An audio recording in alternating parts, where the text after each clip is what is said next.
আলাইকুম। রাশিয়ার ভূখণ্ডের গভীরে হামলার ঘটনা ঘটলে ক্ষেপণাস্ত্র মোতায়েন ও পরমাণু অস্ত্র প্রয়োগের হুমকি দিলেন রাশিয়ার প্রেসিডেন্ট ভ্লাদিমির পুতিন। এক বিরল সাংবাদিক সম্মেলনে পুতিন পশ্চিমা বিশ্বকে এই সতর্কবার্তা দেন।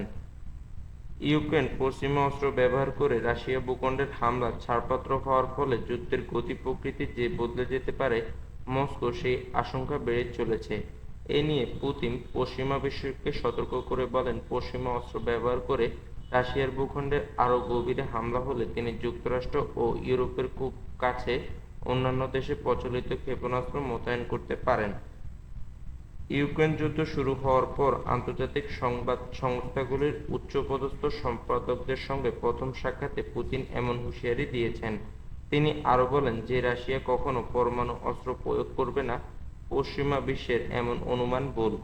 আপাতত যুক্তরাষ্ট্র ও ইউরোপের অস্ত্র ব্যবহারের ক্ষেত্রে ইউক্রেনকে কিছু শর্ত মেনে চলতে হচ্ছে।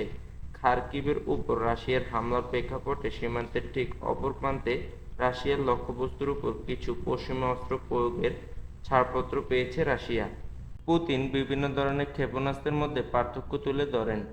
ইউক্রেন যদি আরও শক্তিশালী অস্ত্র দিয়ে রাশিয়ায় আঘাত হানে, সেক্ষেত্রে পশ্চিমা বিশ্ব রাশিয়ার সঙ্গে যুদ্ধে জড়িয়ে পড়তে পারে।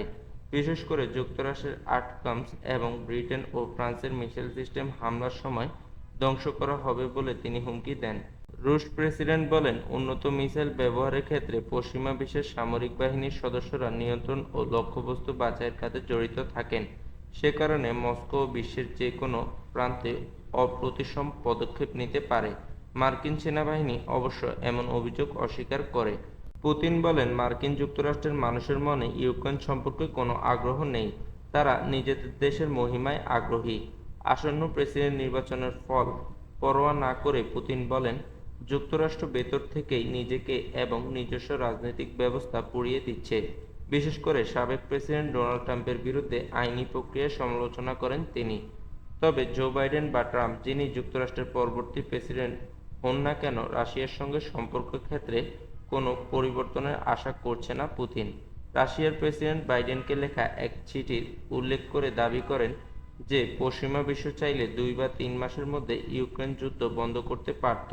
ওয়াশিংটন ইউক্রেনকে অস্ত্র সরবরাহ বন্ধ করলেই নাকি শান্তি ফেরানো সম্ভব হতো। তিনি আরও দাবি করেন, ইউক্রেনের হাতে 1300-র বেশি রুশ সৈন্য বন্দী রয়েছে।